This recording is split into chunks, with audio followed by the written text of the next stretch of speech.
Déjeme saludar ahora a nuestro amigo, a nuestro colaborador sin censura, periodista y escritor, autor de Licenciado, un libro que no se puede perder, que no puede dejar de leer para entender el contexto de Genaro García Luna y el gobierno de Felipe Calderón. Mi querido Jesús Lemus, ¿cómo estás? Te saludo con mucho gusto, buenas tardes.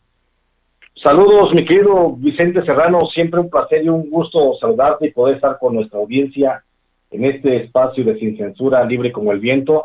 Y pues bueno, yo bien contento de saber, esta noticia no la sabía, esta la de Hipólito, qué bueno que se da esa posibilidad, mi querido Vicente, porque creo que Hipólito Mora, y sé que no me lo has preguntado y me voy a meter a lo mejor en camisa de 11 varas, pero creo que es un muy buen elemento a la candidatura al gobierno del estado de Michoacán. Pero siempre un gusto y un placer saludarte, mi querido Vicente. No, pues ya te tiraste al agua, vamos con ese tema para iniciar, mi querido Jesús Lemus. Muchos lo tildan de traidor en el movimiento de las autodefensas, hubo ahí un conflicto entre él y Mireles, que en paz descanse, un Michoacán gobernado por un inoperante Silvano Aureoles, un buscador de reflectores como Silvano Aureoles. Espero que lo mejor esté por venir para Michoacán. ¿Cómo entiendes una candidatura o una aspiración de Hipólito Mora, un hombre de Huertas de Limón, un hombre que se fajó la pistola o se cargó la ametralladora al hombro para defender en su momento a Michoacán? Bueno, sin duda, mi querido Vicente, yo creo que Hipólito Mora, el trabajo que ha hecho al frente de los grupos de autodefensa, independientemente de las diferencias personales, ideológicas que pudo haber tenido también con el doctor Mireles en su momento, el señor Hipólito Mora ha hecho, creo yo, un muy buen trabajo hizo un buen trabajo en torno a la organización ciudadana para la defensa, para suplir la falta, la cojez de ese Estado que nunca le dio respuesta, y por supuesto que siento yo que está asumiendo en este momento una postura ideal, porque es un personaje ideal justamente para el momento que vive el Estado de Michoacán, donde hay un gobernador inoperante totalmente, un gobernador que se ha dedicado a saquear las arcas del gobierno estatal, que se ha dedicado a vivir una vida de lujo desde su palacio de cristal, desde su casa de gobierno, y ha dejado o ha echado por la borda las necesidades de la población de un buen gobierno. Creo que la respuesta de Hipólito Mora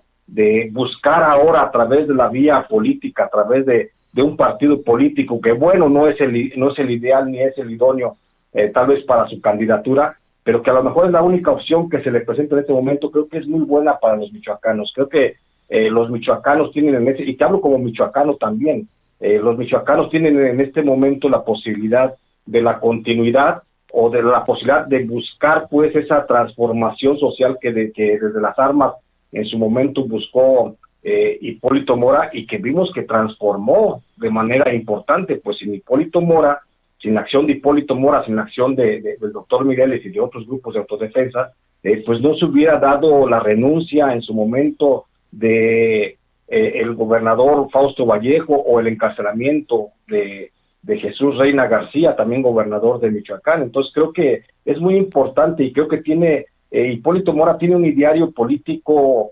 que poco se ha sabido, poco se ha conocido. Yo he tenido la posibilidad de platicar en algunas ocasiones con él, y creo que tiene un ideario político muy, muy dado pues a lo social.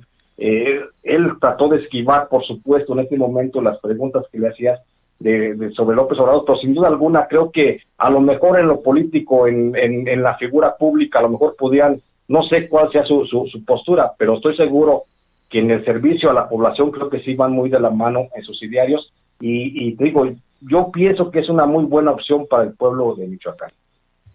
Mi querido Jesús, tú sabes que te respeto, te admiro, y siempre me he solidarizado con las vejaciones o por las vejaciones de las que tú fuiste objeto en tiempos de Calderón y de Genaro García Luna. En este Día Internacional de los Derechos Humanos, en el Día Internacional contra la Corrupción, permíteme rescatar una parte de la mañanera para que me des tu opinión, porque me conmovió mucho el caso de esta señora que habla de su hijo, creo que Rafael, 13 años en prisión, y el presidente Andrés Manuel López Obrador intenta indultar al joven, dice hoy mismo, y le pregunta a Olga Sánchez Cordero y la respuesta que da es desgarradora, y se me vino a la mente tu caso, cuando estuviste injustamente encarcelado. Permíteme rescatar esta parte de la mañanera y la comentamos, si te parece, Jesús. Sí. Écheles así. Va.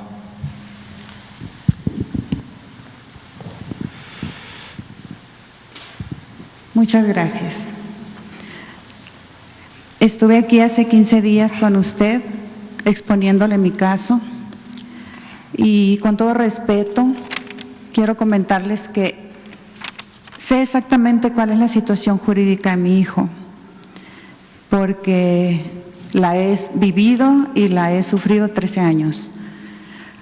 Una precisión para la señora secretaria es que sí lo detuvieron y lo acusaron de delincuencia organizada, de armas, y usted dijo que por traer droga, y no fue así, no había droga, ¿sí? Bueno, yo no sé mucho de leyes, pues lo que yo tengo claro es que mi hijo Rafael tiene 13 años encarcelado siendo inocente. Que como dijo usted, señora secretaria, se repuso el procedimiento para que se investigara la tortura que él denunció y que después de 4 protocolos de Estambul que le han practicado, se concluyó que sí fue torturado. Y también sé que luego de analizar el caso, el Comité de Derechos Humanos de la Organización de las Naciones Unidas solicitó al gobierno mexicano la liberación de mi hijo y la reposición del daño. También sé que desde hace 3 años él ya pagó su condena y que aún así lo mantienen retenido, ¿sí? Dice usted que por cuestiones legales, que son procedimientos legales del Poder Judicial, etcétera, ok. Precisamente por eso hace 15 días yo le dije a usted, señor presidente, que quizás esto podía ser, que usted me dijera, no, es que esto tiene que ver con el Poder Judicial y que no les correspondía al Ejecutivo, y en parte está bien, pero también me dijo que sí hay una responsabilidad de que haya un Estado de Derecho, respetando, claro, la autonomía de los otros poderes, ¿no? Yo creo que se requiere más que conocimientos jurídicos para hacer justicia. Yo creo que, como usted, yo me quedo en este momento, usted dice, se abre el debate, está bien, se abre el debate, el tema, y mientras, yo voy a seguir esperando a que mi hijo salga. ¿Cuántos años más? ¿Cuántos meses más? El juzgado está cerrado, las investigaciones de tortura siguen encarpetadas. Entonces, yo acudí aquí, señor presidente, porque la verdad es que ya no tenía más a dónde ir. Acudí con usted porque millones de personas votamos por usted y creemos en que en verdad va a haber un cambio. En que va a haber un cambio, usted ha hablado de que no va a haber corrupción, de que va a haber una legalidad y que no va a haber impunidad. Entonces, también sé que de acuerdo que usted firmó un acuerdo en abril pasado, un acuerdo en donde a través de la Secretaría de Gobernación se han liberado a más de 40 personas para que no les dé COVID. En la Fiscalía son muchos más, a través de la Fiscalía, que es independiente. Entonces, yo creo que este caso tiene que ver también con voluntad política. Y bueno, por último, yo solo quiero que usted o quienes están ahí me respondan, ¿por qué mi hijo, que tiene 13 años preso, por una condena injusta y que hace 3 años debía estar ya conmigo, libre, con su familia, en libertad, porque sigue preso. ¿Y por qué los torturadores, que esos sí son delincuentes con placa, siguen libres y tan campantes? Yo quisiera saber si eso es un Estado de Derecho, señor presidente. Bueno, nada más hacer aquí una pregunta a la doctora Olga Sánchez Cordero. ¿Puedo, como titular del Poder Ejecutivo, indultarlo? ¿Me permite, señor presidente? Porque si puedo, lo voy a hacer hoy mismo. De verdad que el asunto que nos trae aquí la mamá de Rafael es verdaderamente una injusticia por todos lados por los que se vea, porque la reposición del procedimiento es precisamente para investigar la tortura y ya hay 4 protocolos de Estambul que determinaron que efectivamente fue torturado. Entonces, es paradójico que por una parte ya estuvo 10 años cumpliendo la sentencia del incidente, ahora tiene 13 años privado de su libertad y ya las sentencias son inexistentes en virtud de la revocación que se hizo para reponer el procedimiento. La respuesta, presidente, es la siguiente. El indulto procede cuando hay sentencias definitivas. En este momento, todas las sentencias son inexistentes por la reposición del procedimiento. Entonces, ahí sí estamos en un tema. Estamos tratando de ver, porque estamos muy de la mano con la Defensoría Pública. La Secretaría de Gobernación y la Defensoría Pública del Poder Judicial en muchas ocasiones están coordinándose precisamente en los casos. Pero el caso de este muchacho es verdaderamente una tragedia jurídica, presidente. No hay sentencias. Entonces, si me permite, vamos a ver cuáles alternativas tenemos. El indulto procede únicamente con sentencia definitiva. Entonces, déjeme analizar y con muchísimo gusto traemos una respuesta a la señora y desde luego estamos viendo todas las posibilidades jurídicas para obtener la libertad de su hijo. A ver, mi querido Jesús Lemus, dame tu opinión acerca de este capítulo que creo que es uno de los más dramáticos en lo que va de este gobierno en las mañaneras. Un presidente que dice, si puedo, hoy mismo lo indulto. Una secretaria de Gobernación que le dice, no, no puede. Y un subsecretario de Gobernación que no lo vimos, pero que yo se los cuento, Alejandro Encinas, da su opinión personal para decir que se debe investigar a la jueza a cargo de este caso por no darle libertad a un muchacho que 4 pruebas de Estambul señalan que fue torturado. Tú que estuviste injustamente en la cárcel, Jesús Lemus, en este día tan importante contra la corrupción y por los derechos humanos, dame tu opinión de esto que vimos en la mañanera y de esto que sufren muchas familias, porque así como Rafael, está Israel Vallarta y seguramente tú conoces muchos más casos que nosotros. Sí, mi querido Vicente, verdaderamente lamentable lo que está pasando. Por un lado, pues vemos el humanismo del presidente López Obrador tratando de hacer algo, pero por otro lado también vemos pues lo técnico de la secretaria de gobierno, de gobernación, de la secretaria de gobernación, señalando pues los límites que establece la propia ley. Y esto pues no nos lleva más que a lo que hemos dicho y que hemos insistido tantas veces en este espacio sobre la actuación perversa de los propios jueces.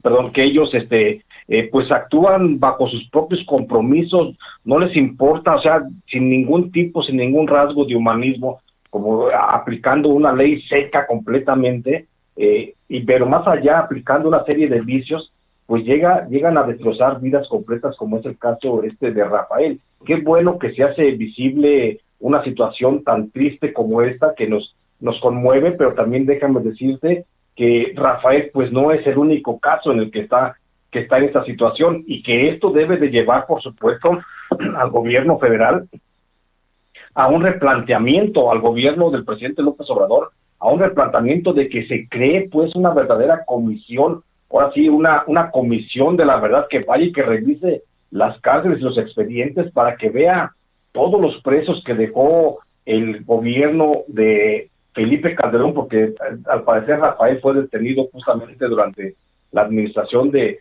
Genaro García Luna, y sabemos ya hoy quién es Genaro García Luna, sabemos quién es Felipe Calderón y cómo se las gastaron para aparentar el avance de una supuesta guerra contra el narcotráfico. Entonces, creo que esto debe de dar pauta primero a la creación de una comisión de especialistas en materia jurídica y de derechos humanos, y que revisen a fondo todos los casos, porque yo insisto, y lo he dicho en este espacio y lo he dicho en otros espacios, y lo digo fuerte y alto, que fácilmente ahorita más de 3,000 presos en todo el país, cárceles federales y estatales principalmente, pues se encuentran recluidos de manera injusta en procesos empantanados como este, donde se repone el proceso una y otra vez, se repone, aunque ya rebasas prácticamente la sentencia mínima que te van a dictar por eso, pero sigues encarcelado, y a los jueces parece que les vale madre, porque los jueces siguen viviendo en un palacio de cristal, donde nada les toca, donde nada les incomoda, y donde ellos viven viviendo plácidamente. Entonces, mientras siguen destrozando familias completas, la del propio interno, las vidas de las familias de estos internos, que no tienen otra salida. Entonces, creo que urge de verdad, más que la reforma al Poder Judicial, donde se debe de investigar a todos los jueces, porque te digo, hay jueces buenos, pero también hay jueces muy corruptos, se deben investigar, pues se deben investigar concretamente en este momento ya los casos más evidentes de los detenidos, de los presos que están ahí de manera injusta, porque se ha violado no solamente su derecho fundamental a la libertad, no, sino también se les ha violado el derecho a una justicia rápida y expedita. Entonces creo que en este momento es un parteaguas del presidente de la República, para el presidente de la República, a fin de que haga una revisión en torno a los presos que están ahí detenidos, pues precisamente por las lagunas legales y por la incompetencia de estos jueces, mi querido Vicente. Durísimo ver a un presidente con la voluntad del indulto, sí, y sobre todo para los que buscamos justicia, para los que buscamos la verdad, y que el presidente por la división de poderes esté atado de manos. Mi querido Jesús Lemus, déjame preguntarte también, ya que estás con nosotros, de las implicaciones que tú ves de esta iniciativa de la Ley de Seguridad Nacional que mandó el presidente al Senado para regular la actuación de agentes extranjeros, agentes que pueden resultar ser espías en nuestro país. Y hay que recordar que no solamente Estados Unidos es el país que mantiene agentes de investigación en suelo mexicano, son por lo menos 14 países, entre ellos China, Inglaterra, Cuba, que tienen agentes de investigación desplegados en México. Muchos ven un escenario catastrófico, obviamente los odiadores de Andrés Manuel López Obrador, otros vemos por fin un presidente que no se pone de tapete y que defiende la soberanía nacional. ¿Tú cómo lo entiendes, Jesús Lemus? Estoy totalmente de acuerdo con lo que tú señalas, mi querido Vicente. Creo que el tema del espionaje es un tema que no se había tocado hasta el momento de manera muy puntual. Es un tema que habían dejado pasar los presidentes, así como de tapetes con otros gobiernos, y creo que por primera vez tenemos un gobierno que intenta poner, ahora sí, las cosas en su lugar. Y es que los mexicanos hemos perdido la capacidad de asombro. Así nos han hecho 70 años de gobierno priista y otros 18 de neoliberalismo. Y esto, mi querido Vicente, viene a colación tras la reciente noticia del presidente López Obrador, que anunció una iniciativa para modificar la Ley de Seguridad Nacional, una iniciativa que ya está en manos del Senado de la República. Esta iniciativa pretende regular la actividad de agentes extranjeros que realizan en suelo nacional labores de espionaje y de seguridad nacional para sus países. Por eso digo de la capacidad de asombro que hemos perdido los mexicanos, porque ya nos había acostumbrado a el hecho de saber que en suelo mexicano estaban operando una gran cantidad de espías extranjeros y era como si nada. Hasta hoy ningún presidente había tocado este tema, pero es un tema por demás escabroso, que los mexicanos habíamos visto hasta con cierta normalidad, porque los gobiernos pasados habían hecho del tema del espionaje extranjero una cosa normal, pero no es así, y hay que decirlo tal como es. La presencia de espías extranjeros en México compromete la seguridad nacional. Así es, tal como te lo digo a ti y a toda nuestra audiencia, mi querido Vicente, México está invadido de espías y agentes policiales extranjeros que ven en nuestro país un asunto de importancia para sus propios intereses nacionales. La importancia que México reviste en el tema del espionaje mundial obedece a 3 factores principales. Primero, porque somos el patio trasero de Estados Unidos. Después, porque tenemos un gran potencial de recursos naturales. Y tercero, porque somos un país de intenso flujo de migrantes. Hasta hoy, de acuerdo a fuentes del Centro Nacional de Investigación, el CISEN, en suelo mexicano operan por lo menos 210 y 250 espías de al menos 14 países, los que han venido trabajando sin regulación alguna por parte del Estado mexicano, lo que les ha permitido infiltrar sin mayor problema estructuras de gobierno, partidos políticos, grupos empresariales, movimientos sociales y hasta organizaciones guerrilleras y grupos de narcotráfico. Este es un problema que los gobiernos mexicanos habían dejado pasar y que nosotros como mexicanos lo habíamos visto hasta normal, pero en realidad es un problema mayor, porque muchos de estos agentes policiales o de espionaje operan en forma armada en nuestro país y por supuesto sus actividades no son informadas oficialmente al gobierno mexicano. Por eso, la importancia de la iniciativa de ley que busca meter en cintura a los espías extranjeros para que no anden en suelo mexicano, o así como dicen, como Pedro por su casa. Mira, solo para poner el tema en contexto, mi querido Vicente, hasta hoy solo se había dicho oficialmente que era Estados Unidos el único país que mantenía agentes de investigación en suelo mexicano, lo que es una verdad a medias, pues Estados Unidos no es el único país que nos espía, ni son solo 20 agentes los que tienen desplegados en el territorio. Estados Unidos, según lo refieren fuentes del Centro Nacional de Inteligencia, mantiene desplegados en suelo mexicano por lo menos 12 agentes de la CIA, quienes realizan labores de inteligencia, fíjate bien, sobre los planes de gobierno del presidente López Obrador, y también trabajan en investigaciones sobre la movilización y financiamiento de diversos grupos subversivos, como es el Ejército Zapatista de Liberación Nacional, el Ejército Popular Revolucionario, y por lo menos sobre medio centenar de grupos de autodefensa. Estados Unidos también tiene desplegados por lo menos 16 agentes del FBI que trabajan en la investigación de secuestros, desaparición forzada y asesinato de ciudadanos norteamericanos, además de otros delitos como lavado de dinero, extorsión, falsificación de moneda y tráfico de personas. Y al menos hay otros 17 agentes de la DEA que actualmente trabajan encubiertos en la infiltración de los principales cárteles de las drogas. El Centro Nacional de Inteligencia también ha detectado la presencia de por lo menos 5 agentes de la Dirección General de Inteligencia de Egipto, 4 efectivos de la agencia Quinta Oficina contra la Lucha Antiterrorista de Marruecos y 3 agentes de la Oficina de Inteligencia de Pakistán, los que trabajan en apoyo al gobierno de Estados Unidos en la identificación de posibles terroristas entre los grupos de migrantes que ingresan a México de manera ilegal por la frontera con Guatemala y que pudieran tener como destino su ingreso a suelo norteamericano. El aparato de inteligencia del gobierno mexicano también ha podido identificar a por lo menos 18 agentes, fíjate bien, 18 agentes del Servicio Canadiense de Inteligencia y Seguridad, el famoso CECIS, los que trabajan no solo en materia de espionaje político y en la infiltración de grupos de narcotráfico, sino que mantienen la más amplia red de información extraoficial en materia de proyectos extractivos, principalmente en minería y en fracking.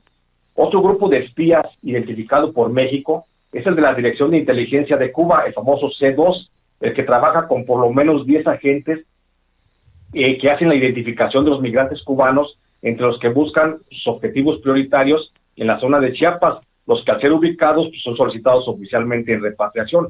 Por su parte, la República Popular de China mantiene desplegados en suelo mexicano más de 54 agentes, los que hacen labores de inteligencia y de espionaje no solo para ubicar opositores al régimen que pudieran ingresar ilegalmente a México por la frontera sur, sino que también hacen labores de espionaje industrial y económico, principalmente en lo que se refiere a la minería y el sector automotriz. Otras agencias extranjeras de espionaje que realizan labores en suelo mexicano, tanto en el ámbito del sector gubernamental y económico, como en el de los migrantes y los grupos de narcotráfico, son el Mossad de Israel, el FSB, lo que era antes la KGB de Rusia, el Servicio Secreto de Inteligencia, el MI6 de Inglaterra, y la Organización Australiana de Seguridad e Inteligencia, los que en conjunto se estima que tienen desplegados en México por lo menos 84 agentes.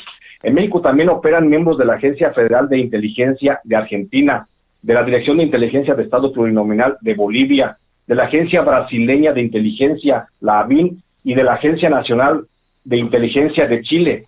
La lista de países que hacen espionaje en México también se suman Colombia y sus 4 agentes de la Dirección Nacional de Inteligencia, Ecuador con sus agentes de la Secretaría Nacional de Inteligencia, El Salvador, que opera con 7 agentes del Organismo de Inteligencia del Estado, Guatemala tiene un equipo en México de la Secretaría de Inteligencia Estratégica del Estado, el famoso CIE, Honduras cuenta con 3 agentes de la Dirección Nacional de Investigación e Inteligencia, Panamá tiene desplegados espías de la Dirección Nacional de Inteligencia Policial, y Venezuela cuenta en México con 7 agentes del Servicio Bolivariano de Inteligencia Nacional. De Europa se sabe que Alemania opera con por lo menos 12 agentes del Servicio Federal de Inteligencia. Austria cuenta con por lo menos 5 espías de la Oficina Federal de Investigación Criminal. Bélgica tiene un equipo al servicio de la seguridad, al servicio de seguridad del Estado. España tiene aquí por lo menos 3 agentes del Centro Nacional de Inteligencia. Francia cuenta con todo un equipo de por lo menos 7 agentes de campo de la Dirección General de Seguridad del Exterior. Italia también opera con su agencia de información y seguridad, y los Países Bajos tienen por lo menos 2 agentes del Servicio General de Inteligencia. Por eso, qué importante es que ahora el gobierno mexicano, mi querido Vicente, por primera vez en su historia, decida poner y ver por su y anteponer sobre todo la seguridad y la soberanía nacional, y que meta en cintura a todos los espías que ve tú, ahora sabe tú qué tanta información se hayan ya sacado del país y esté en manos de estos gobiernos, mi querido Vicente. Para cerrar, Jesús, dame tu opinión acerca de esta nota que publica el periódico El Universal sobre que Estados Unidos advirtió a México sobre el riesgo de funcionarios corruptos en Iniciativa Mérida. Esto de acuerdo al Archivo de Seguridad Nacional, institución no gubernamental fundada por periodistas en Estados Unidos y con sede en la Universidad de Washington.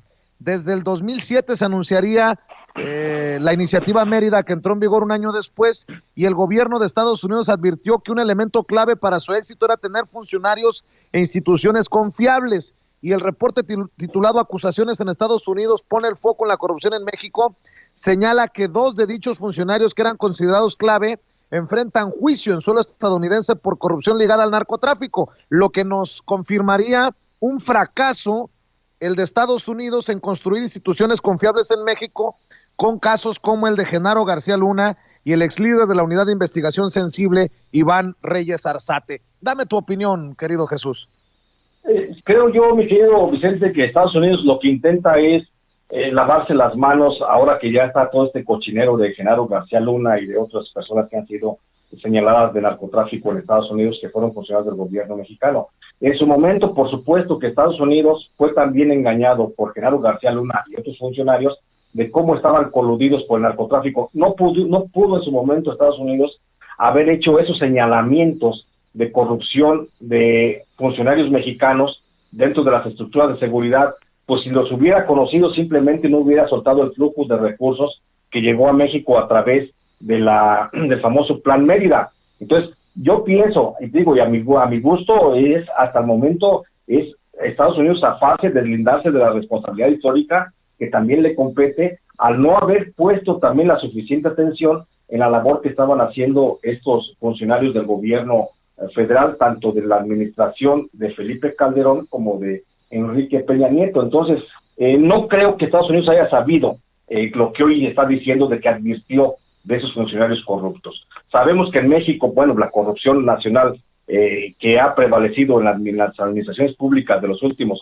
por lo menos de los últimos 20 años, pues ha sido notoria y sabida de todos los gobiernos internacionales. Tan es así que hablábamos del caso de espionaje, lo han sabido, pero creo que en el caso concreto de Estados Unidos no tuvo los elementos suficientes para haber sabido en su momento cómo estaba de coludido Genaro García Luna por citar un caso.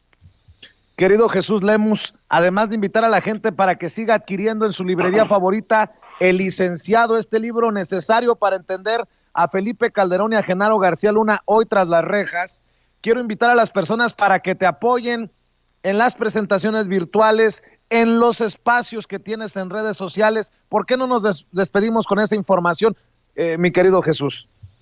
Claro que sí, mi querido Vicente, agradecerte el espacio y la posibilidad de este apoyo que me das de platicar con la gente de Sin Censura. Ahí me encuentran, por supuesto, en redes sociales. Estoy en Facebook como Jesús Lemus Barajas y estoy en el Twitter como @LemusBarajas.